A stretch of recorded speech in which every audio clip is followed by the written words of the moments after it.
आहेत गवऱ्या. बघा किती छान अशा पातळ गवऱ्या आहेत, किती सुंदर गवऱ्या आहेत. आणि हे शेणखत आहे, हे शेणखत आहे बघा. हे शेणापासून खत तयार झालेलं आहे. शेण काढून उकरण्यामध्ये टाकलं की असं भुगा होतो, ते आपण आणलेलं आहे झाडांना घालण्यासाठी. आता हे आपण झाडाला घालून घेऊया आपण, म्हणजे झाडांसाठी पौष्टिक खत आहे. हे कॅल्शियम भरपूर असतं ह्या खतामध्ये.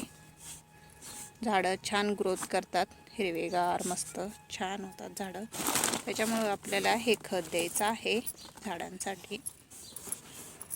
सुंदर असा खत आहे शेणखत, भुगा झालेला आहे. याच्यामध्ये आपण टाकून घेतलेला आहे बघा, झाडांमध्ये मिक्स केलेला आहे. हे असं सगळ्या झाडांमध्ये टाकायचं आहे आपल्याला, म्हणून आपण हे खत घेतलं आहे. चला मग आता आपण सगळ्या झाडांना हे देऊन घ्यायचं आहे. हे बघा सगळ्या झाडांना दिलं आहे आपण हे खत.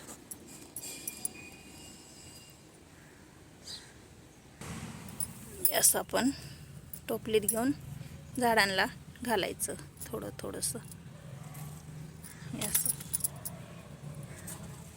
म्हणजे आपण हे झाडांना पाणी टाकलं की झाडांच्या मातीमध्ये मिक्स होऊन जातं. झाडं आपण खुरपून घेतलेले आहेत, त्या झाडांमध्ये मिक्स होऊन जातं.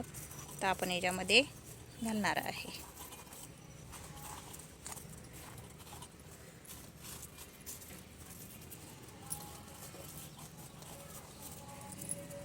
सुंदर असं झाडांची वाढ होते आणि फुलं कळ्या लागण्यास मदत होते झाडांना.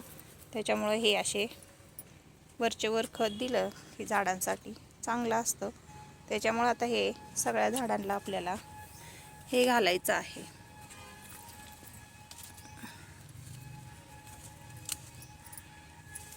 असं हे झाडांमध्ये टाकून द्यायचं.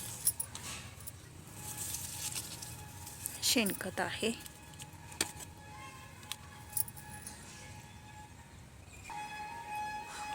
हे झाडांच्या कळ्या बघा किती नाजूक आहेत, आपण याला खत दिलेला नाही. आता हे खत जर आपण ह्या झाडांना दिलं तर याच्या कळ्यांची साईज मोठी होते आणि फुलं पण छान असे मोठे सुंदर होतात. त्याच्यामुळं आता आपण हे खत झाडांना देऊन घेऊया. आणि आता बघा याच्या झाडावरनी धूळ किती बसलेली आहे. थंडीचा महिना चालू असल्यामुळे याच्यावर धूळ किती बसते बघा झाडांवरती. सगळीकडे कामं चालू असतात, त्याच्यामुळं धूळ भरपूर झाडांवरनी बसते.